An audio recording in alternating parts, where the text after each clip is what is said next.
तो भाई लोग कैसे हो आप लोग। तो स्वैलोडियो स्टार के नेक्स्ट नॉवल के एपिसोड नंबर 190 में आपका स्वागत है।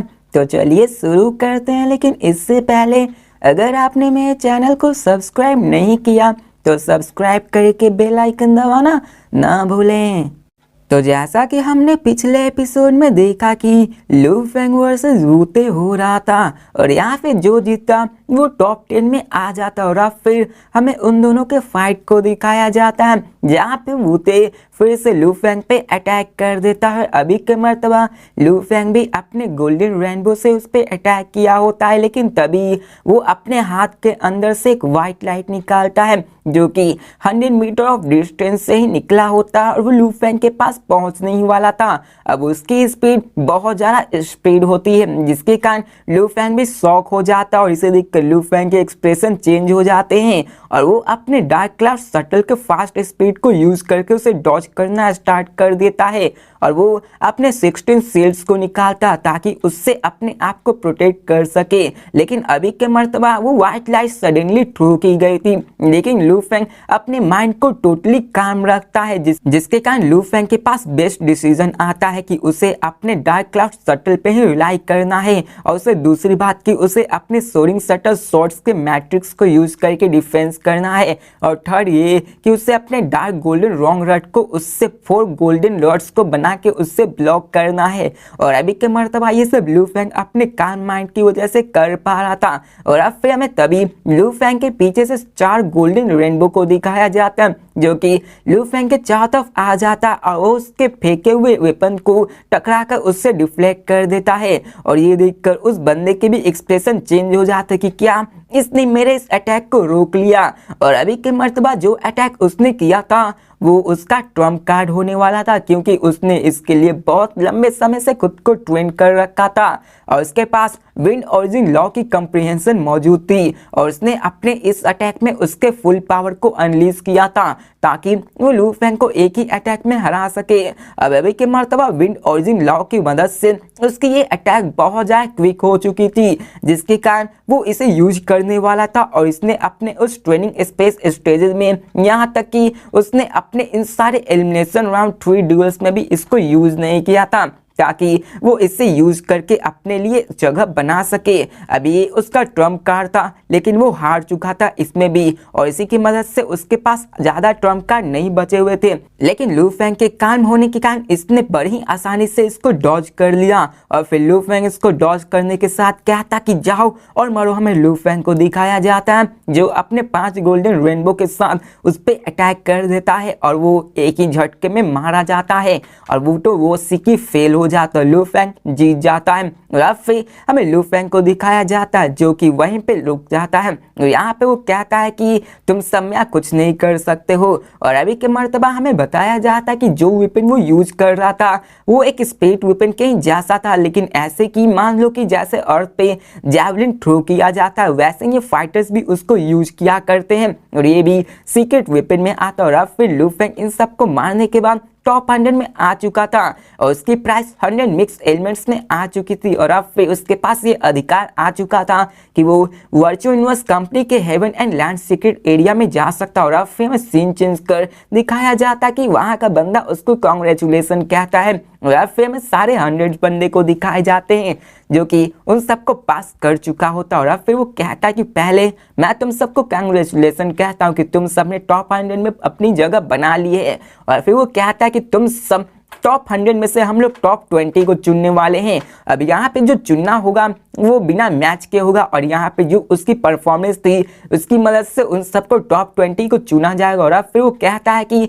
वर्चुअल यूनिवर्स सिस्टम चॉइसेस के मुताबिक मैं तुम सबका 20 नाम यहाँ पे चूज करने वाला हूँ, जिसे देखकर वो सारे 100 बंदे जो कि जीते होते वो सारे नर्वस हो जाते हैं क्योंकि वो सारे जीत तो चुके थे, लेकिन इन सब 100 में से 20 बंदे को ही चुना जाएगा जिसके बाद उन सबका बैटल होकर 10 को चुना जाएगा। और अब फिर लू फेंग को दिखाया जाता है जहाँ पे वो देखता है और कहता है कि मैंने अपने स्ट्रॉन्गेस्ट ट्रम्प कार्ड को यूज ही नहीं किया, इसी कारण हो सकता है कि मैं वर्चुअल यूनिवर्स सिस्टम में मेरा रैंक थोड़ा सा लो आ सकता है, शायद इसी कारण वो मुझे ना भी ले। और यहाँ पे लू फेंग भी नर्वस होता है और अब फिर यहाँ पे वो बंदा कहता है कि चलो मैं तुम्हें बताता हूँ कि मैंने किसको किसको चूज किया है। और अब फिर वो सबके नाम बताने लगती है, जिनमें से पहला बोलान, फिर गुसिलो और चेन वुका, जी लैंग, ये फांग, रोंगजुन, और ऐसे ही करते करते वो सबके नाम लेने लगता है। और जैसे जैसे वो नाम लेता है सारे बंदे नर्वस होने लगता है। और फिर वो बोलता है क्यूसिया, और फिर उसके बाद किसी और का नहीं, लू फैंग का नाम आता है, और लास्ट में टाओ का।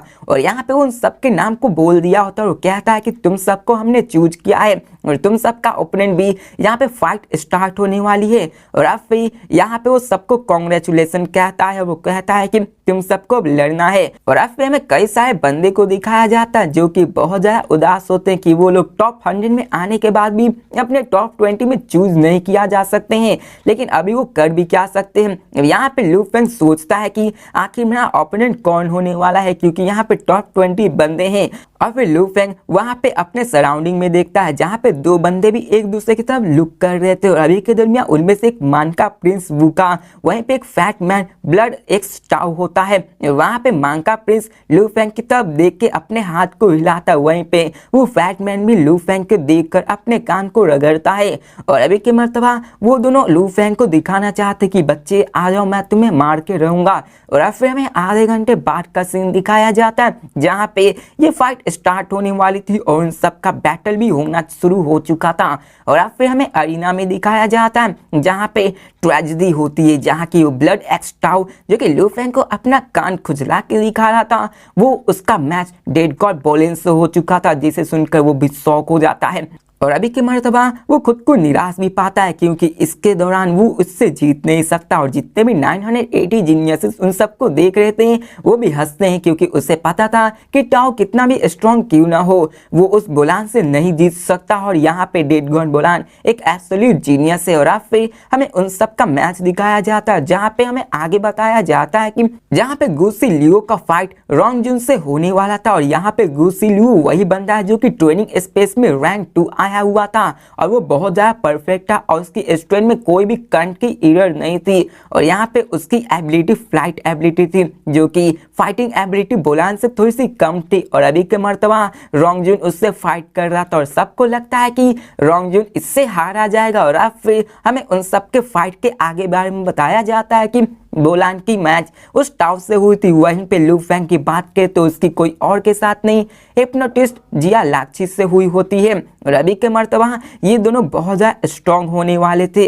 और यहाँ पे हमें बताया जाता है कि शुरुआत से ही हिप्नोटिस्ट ने अपने एक भी मूव को यूज नहीं किया था, बस वो ओपोनेंट की नजरों में देखता और उसे हरा देता। और यहाँ पे वो सब कहते हैं कि क्या पता, किसको पता है कि मैडमैन इसको कितना वेट स्टैंड कर सकता है। और अभी के मर्तबा ये कहना मुश्किल था कि हिप्नोटिस्ट की टेरिफाइंग पावर स्पिरिट ट्रूडर में सबसे ज्यादा थी। और यहाँ पे कोई भी ऐसा बंदा नहीं था जो कि उसके हिप्नोटिज्म के साइड इफेक्ट को इसको यूज कर सकता। और अभी के मर्तबा वो एक स्पिरिट वेपन को भी यूज कर रहा था। अगर वो अपने हिप्नोटिज्म में कामयाब न हो सका तो लॉन्ग डिस्टेंस अटैक भी कर सकता है, जिसके कारण जब वो अपने हिप्नोटिज्म को यूज करेगा तो उसका ओपोनेंट एक इल्यूजन में चला जाएगा और उस वक्त उसके पास कोई भी डिफेंस नहीं होगी और इसी कारण वो बड़े ही आराम से उसको मार के जीत सकता है। और अभी के दरमियान उसने अपने एक भी मैच में अपने स्पिरिट वेपन को यूज नहीं किया था, बस अपने हिप्नोटिज्म को यूज किया। और उसका हिप्नोटिज्म ही इतना ज्यादा टेरिफाइंग था कि दूसरे अपोनेंट उसके सामने मारे जाते हैं और उसके सामने खड़े होने की हिम्मत नहीं दिखाते हैं। और अभी के दरमियान नाइटमैन वो भी ऐसा ही था, उसकी भी मैंने बहुत सारी बैटल फुटेजेस देखी थी लेकिन उसकी आंखों में मैंने थोड़ा सा भी नर्वसनेस नहीं देखा था। उसकी आंखें हमेशा शांत हुआ करती थी और उसकी मेंटल इफेक्ट ऐसी थी कि उस पर कोई इफेक्ट पड़ता ही नहीं था। और अभी के मर्तबा वो दोनों टॉप 10 आने के हकदार थे। और अभी ये बहुत ज्यादा इंटरेस्टिंग था कि आखिर ये दोनों कौन जीतने वाले थे। और अब फिर हमें सीन चेंज कर 10 अरीनाज 10 बैटल को दिखाया जा रहा था जहां पे पाइनेकल फाइट होने वाली थी टॉप जीनियसेस के बीच में। और ये जो फाइट होने वाली थी वो बहुत ज्यादा वर्दी थी। और अब फिर हमें अरीना का सीन दिखाया जाता है जहां पे एक बंदा dark cloud shutter dressed in dark grey armour अपने पीछे डार्क गोल्डन रॉन्ग रड को लिए एक स्किनी ब्लैक हेयर ड्यूड खड़ा होता है और उसी के बगल में एक और बंदा जो कि अपने ब्लैक डिस्क एक टॉल स्किनी स्लिट हाउस खड़ा होता है जो कंप्लीटली ब्लैक रॉब में खड़ा होता है। और अभी के दरमियान वो दोनों स्पिरिट ट्रूडर होते हैं लेकिन उन दोनों ने अपने स्पिरिट ट्रूडर के पार्ट को डिफरेंट में यूज किया था। एक तो कंट्रोल था, वहीं पे दूसरा हिप्नोसिस्ट और वहीं पे एक कंट्रोलर जो अपने स्पिरिट वेपन से उसके फिजिकल बॉडी को डिस्ट्रॉय कर सकता है। और वहीं बात करें हिप्नोटिस्ट की तो वो डायरेक्ट सोल पे अटैक करके उसके सीधे सोल को ही डिस्ट्रॉय कर सकते हैं। और यहाँ पे हमें बताया जाता है कि हिप्नोटिस्ट वो बहुत ज़्यादा हार्ड होता है, लेकिन एक बार जब किसी बंदे ने उसको पा लिया तो वो बहुत ज़्यादा टेरिफाइंग हो जाता है। वहीं पे एक कंट्रोलर बनना तो आसान होता है, लेकिन पावरफुल बनना वो बहुत ज़्यादा डिफिकल्ट होता है। और अब फिर हमें उसी हिप्नोटिस्ट को दिखाया जाता है जो कहता है, मैडमैन लिu फेंग, मैं जानता हूँ कि तुम्हारा स्ट्रेंथ टॉप 10 में आने के लायक है, लेकिन जबकि तुमने मुझसे मिल लिया है तो मैं ये कह सकता हूँ कि तुम टॉप 10 में तो आने वाले नहीं हो। तो ये सुनकर लिu फेंग हंसते हुए कहता है कि इतना कॉन्फिडेंट। और अब फिर वो दोनों अनाउंसमेंट का वेट करते हैं और यहाँ पे 10 अरीना वो सारे भी रुके हुए होते हैं कि अनाउंसमेंट कब उनसे बोलेगा, कब उनकी फाइट स्टार्ट होने वाली थी। और यहाँ पे वो थोड़ा सा भी केयरलेस नहीं होने वाले थे, क्योंकि वो जानते थे कि उनका ओपोनेंट स्ट्रांग है।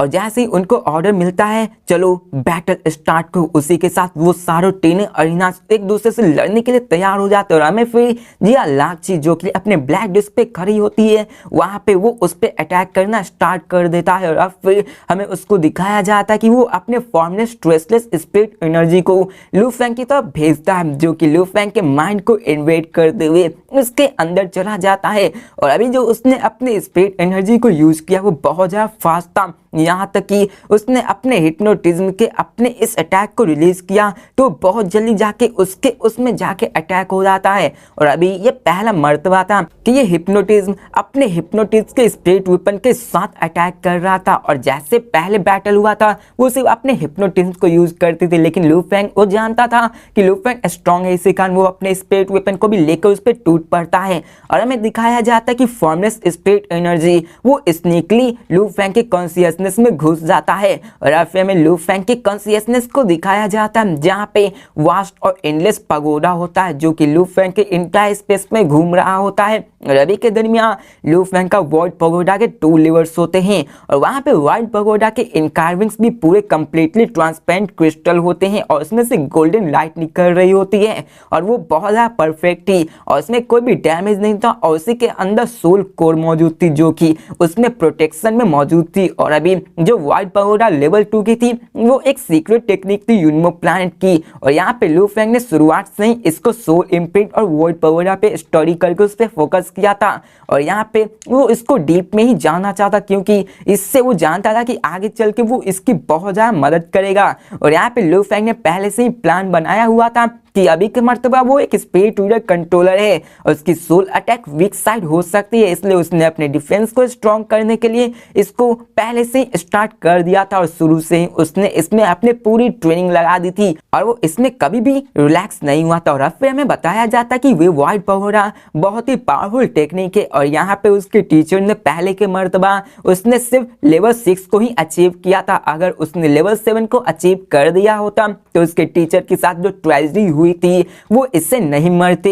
और हमें बताया जाता कि पिछले 5 साल से लिu फेंग ने अपने गोल्ड और स्पेस ओरिजिन लॉ कॉम्प्रिहेंशन से अपने लेवल 2 पगोडा को ले लिया था और ये प्योरली डिफेंस में यूज किया जा सकता है। और अब फिर हमें उसी हिप्नोटिज्म के स्पिरिट एनर्जी को दिखाया जाता है जो लिu फेंग के कॉन्शियसनेस में आ चुका होता है और वो जाके वाइट पगोडा को हिट करने लगता। और अब फिर वो अटैक नहीं करता बल्कि वो पूरे वाइट पगोडा में फैल जाता जो कि उसको कांटेक्ट में आने के दरमियान उसको ब्रेक करने की कोशिश करती है। और फिर हमें बताया जाता है कि वाइट पगोडा स्पिरिट एनर्जी से बनी हुई होती है, उसमें कंडेंस होती है, लेकिन जो भी हो वाइट पगोडा तो स्पिरिट एनर्जी ही होते हैं और वहाँ स्पिरिट एनर्जी में उसमें ट्रेस ऑफ कॉन्शियसनेस भी इन्फ्यूज हो जाती है। और फिर हमें बताया जाता कि वो फॉर्मलेस एनर्जी उस पर अटैक करना स्टार्ट कर देती हैं जिसके कारण लिu फेंग एक टेरिफाइंग हिप्नोटिज्म में फैल जाता है और उसमें गिरा हुआ होता है। और अब फिर हमें सेकंड पहले का सीन दिखाया जाता है जहाँ पे जिया लाक्ची अपने उसी कॉन्शियसनेस में फिर से दूसरी सीन बना देती है।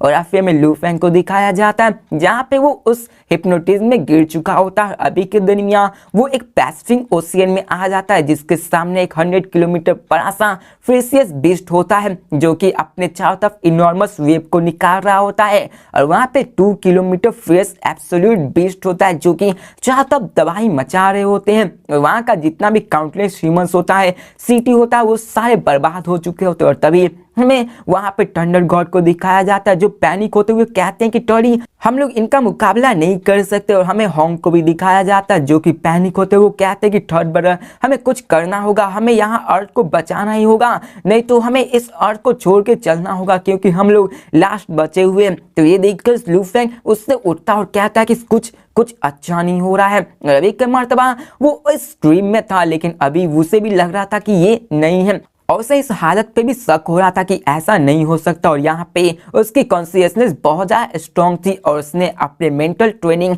गोल्डन हॉर्न बीस्ट के साथ की थी, जिसके कारण उसकी सोल भी स्ट्रॉन्ग हो चुकी थी, जिसके कारण लू फेंग ने पहले ही बहुत जल्दी हिप्नोटिज्म को डिटेक्ट कर लिया कि हो ना हो ये हिप्नोटिज्म में आ चुका है। और यहाँ पे लू फेंग अपने कॉन्शियसनेस को फिर से रिगेन करना स्टार्ट कर देता है। और यहाँ पे हमें दिखाया जाता है कि वॉइड वगैरह की डिफेंस बहुत ज़्यादा टाइट होती है जो कि उसके सोल कोर को प्रोटेक्ट की होती है। यहाँ तक कि हिप्नोटिस्ट जिया लाक्ची अपने स्पीड हिप्नोटिज्म की पावरफुल बहुत ज्यादा थी, लेकिन वो उसको थोड़ा सा ही अफेक्ट कर पाती और वो उसके पेनिट्रेट नहीं कर पाती सोल तक में। लेकिन तभी लू फेंग का विल पावर बहुत ज्यादा स्ट्रॉन्ग होने के कारण वो उस इल्यूजन को तोड़ने लगता और कहता कि उठो उठो, तुम्हें उठना ही होगा। और तभी लू फेंग के अपने इस स्ट्रॉन्ग विल पावर के कारण वो उस इल्यूजन को तोड़ देता और लू फेंग पूरी तरह से अपने कॉन्शियसनेस को फिर से पा लेता है। या फिर हमें दिखाया जाता है कि लू फेंग उसने जैसे ही आता है वहाँ 100% सिमुलेशन होता है वर्चुअल यूनिवर्स का, लेकिन तभी हमें दिखाया जाता है कि हिप्नोटिस्ट वो लू फेंग के बहुत ज़्यादा क्लोज आ चुका होता है अपने ब्लैक डिस्क से उस पर अटैक करने के लिए। लेकिन अभी के मर्तबा लू फेंग अपने कॉन्शियसनेस में आ चुका तो कहता है कि बहुत खूब, और वो अपने डार्क क्लाउड शटल पे होता और बहुत ही स्पीड में वहाँ से निकल के उसको डॉज कर देता। और अभी उसके दूर से वो अपने नानसा आर्मेट्स को कंट्रोल तो नहीं कर सकता था क्योंकि वो हिप्नोटिस्ट लू फेंग के बहुत ज़्यादा क्लोज आ चुकी थी, लेकिन वहाँ पे वो उसको डॉज करके निकल जाता। और अभी के मर्तबा हमें दिखाया जाता है कि उसके अटैक से लू फेंग के आर्म पे थोड़ा सा कट लग जाता है और उसमें से फ्रेश ब्लड भी निकलने लगता है। और फिर हमें लू फेंग को दिखाया जाता है जो कि उस जिया लाक्ची की तरफ देखते हुए चिल्ला के कहता है जाओ मरो। हमें दिखाया जाता है कि 6 गोल्डन एनर्जी उस लू फेंग के पीछे से निकल कर उस पर अटैक करना स्टार्ट कर देती है और वो सीधा जिया लाक्ची की तरफ बढ़ जाता है। लेकिन हमें जिया लाक्ची को दिखाया जाता है जो कि शौक होते हुए कहता है कि इम्पॉसिबल, ऐसा नहीं हो सकता, आखिर उसने मेरे इस हिप्नोटिज्म के इफेक्ट को कैसे ब्रेक कर सकता। और हमें लू फेंग को दिखाया जाता है जो कि अपने उस 6 गोल्डन रेनबो से उसके ऊपर अटैक कर देता है। वो सीधे जाके उसके हेलमेट पे अटैक करता है और वहां पे वो उसके सर को चीरते हुए वहीं पे मार देता है और जिया लाक्ची वहीं पे हारा जाता और मैडमैन लू फेंग वो जीत जाता और वो टॉप 10 में एंटर हो चुका होता है। और अभी के मर्तबा ये बहुत जल्दी खत्म हो चुका होता है। लू फेंग अगर थोड़ी सी भी लेट करता उठने में तो यहाँ पे लू फेंग का काम खत्म था, वो सीधे बीच में से कट चुका होता है। लेकिन जैसे सबको पता था कि लू फेंग एक बार उठ गया तो लू फेंग उसको बड़ी ही आसानी से हरा सकता है और ये जिया लाक्ची का डेथ ही होगा। और अब फिर हमें सीन चेंज कर बाहर का सीन दिखाया जाता है जहाँ पे जिया लाक्ची वो बाहर आ चुका होता है और वो कहता है कि आखिर ये कैसे हो सकता है। और वो शॉक भी होता है, वो कहता है कि मेरी कंफ्यूजन गॉड टेक्निक मैं कंट्री लीडर के मुताबिक से बोला नहीं ऐसा था जो कि इससे अफेक्ट नहीं हो सकता था और ऐसा कोई भी बंदा नहीं है कि वो मेरे इस अटैक को विथ स्टैंड कर सकता है। यहाँ तक कि मेरा ये गारंटी था कि मैं टॉप 10 में आराम से आ सकता हूँ और मैं यहाँ पे आसानी से टॉप 2 में भी आ सकता हूँ, लेकिन आखिर ये कैसे हो सकता है, उसने मेरे इस ड्रीम्स को कैसे ब्रेक कर सकता है, आखिर इतने कम समय में वो इसे कैसे कर सकता है। और वो भी शौक होता है। और अब फिर हमें सीन चेंज कर बहुत सारे जीनियसेस को दिखाया जाता है जो कि इस स्पेक्टेटिंग कर रहे होते हैं और यहाँ पे वो लोग भी शौक होते हैं कि आखिर जिया लाक्ची इसे कैसे हार सकता है। और यहाँ पे वो लोग भी मानने को तैयार नहीं थे और यहाँ पे वो कहता है कि उसने अपने अभी स्पेक्ट वेपन को भी यूज नहीं किया था, उसने अपने हिप्नोटिज्म को यूज करते ही कई सारे आउटस्टैंडिंग बंदे को हराया था। लेकिन इस टाइम जब उसका ओपोनेंट मैडमैन लू फेंग था उसने अपने हिप्नोटिज्म और स्पेक्ट वेपन दोनों को यूज किया लेकिन फिर भी वो हारा गया, आखिर ये कैसे हो सकता है। और अभी के मर्तबा उसने अपने फुल पावर को रिलीज किया था यहाँ पे हमें 1000 अनडाइंग बींग्स को दिखाया जाता है जो भी शॉक हुए होते हैं कि आखिर लू फेंग कैसे जीत सकता है। उन्हें भी विश्वास नहीं था, उन्हें लगता था कि वो हिप्नोटिज्म वो टॉप 10 में आराम से आ सकता है, लू फेंग उसके सामने टिक नहीं सकता है। यहाँ पे उन सबको तो विश्वास नहीं हो रहा था कि आखिर लू फेंग ऐसे कैसे कर सकता है। और हमें एक अनडाइंग बींग को दिखाया जाता है जो कहता है कि इतनी जल्दी अवेकन करना, क्या पता उसकी विल पावर कितनी हो, इतना वो शांत कैसे हो सकता है ये बंदा, ये तो बहुत ज्यादा पावरफुल है। और हमें उसको दिखाया जाता है कि उसकी वॉइस में से ही थंडर निकल रही होती है, वो इतना ज्यादा पावरफुल होता है। और फिर हमें लू फेंग के विक्ट्री को दिखाया जाता है जिसे देखकर कई लोग सरप्राइज भी हुए होते हैं, क्योंकि जिया लाक्ची को कई सारे अनडाइंग बैंग ने मान लिया था कि यही जीतेगा। सिर्फ बुलान ही ऐसा जो इसको विथ स्टैंड कर सकता है, क्योंकि बुलान जो अपने लॉ को यूज कर रहा है उससे ये अफेक्ट नहीं होगा और वो उसको सेक नहीं कर सकता है। और यहाँ पे एक स्ट्रॉन्ग फाइटर के पास एक स्ट्रॉन्गर कम्प्रीहेंडेड ओरिजिन लॉ होता है, उसकी स्ट्रेंथ और विल पावर वो भी टेरिफाइंग लेवल पे होता है। और अभी के मर्तबा जिया लाक्ची अपने हिप्नोटिज्म को यूज करता तो वो भी 80% चांस था कि वो आराम से जीत जाता। और अभी वो टॉप 20 में बुलान के बाद ऐसा बंदा था जिसके बारे में सब ये अंदाजा लगा रहे थे कि वो आराम से टॉप 2 में आ सकता है, लेकिन किसको पता था कि वो लू फेंग के हाथों से हारा जाएगा। और यहाँ पे लू फेंग ने उसको एलिमिनेट कर दिया है।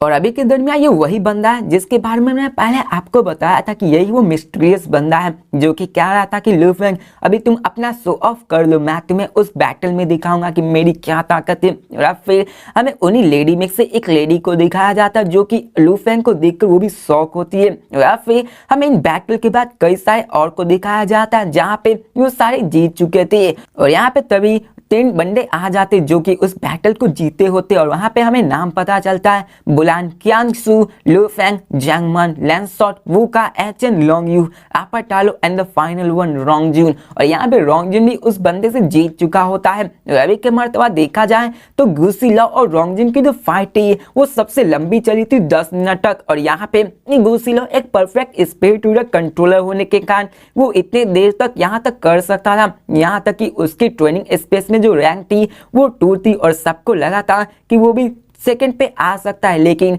सबको विश्वास नहीं होता कि वो भी सेवेज रोंगजून के हाथों से हारा जा चुका है। यहाँ पे सारे लोग शॉक हो जाते, वहां तक कि 900 एब्सोल्यूट जीनियसेस भी शॉक थे। और यहाँ पे हमें दिखाया जाता है कि सेवेज रोंगजून की पावरफुल ब्लेड वर्क बहुत ही टेरिफाइंग हो चुकी थी, यहाँ तक कि डेड गॉड बुलान भी उसे देखकर शॉक हो रहे थे और लू फेंग भी उसे देखकर शॉक हो रहा होता। और लू फेंग कहता है कि ये ब्लेड वर्क, और यहाँ पे उसे उसके सारे ब्लेड वर्क देखता है जो कि इतने पावरफुल थे कि किसी माउंटेन को भी आराम से काट सकते। और यहाँ पे लू फेंग के कानों में भी वही आवाज गूंजती है जहाँ पे वो कहता है कि मेरा ट्रू एम इस पूरे यूनिवर्स में नंबर 1 आना है। और यहाँ पे लू फेंग भी कहता है कि उसे नंबर 1 आना है, वो ऐसे ही नहीं कह रहा था कि मुझे नंबर 1 आना है। और अभी के दरमियान लू फेंग भी ये समझ जाता है कि ये रोंगजून ये कोई सिंपल बंदा नहीं है, इससे इस fourth secret area virtual universe company के बारे में इतनी ज्यादा नॉलेज है, इससे इन सारे कंपटीशन के बारे में पता है। और इसने ऐसा कहने की हिम्मत की, इसने कहा कि मुझे नंबर 1 आ रहा है,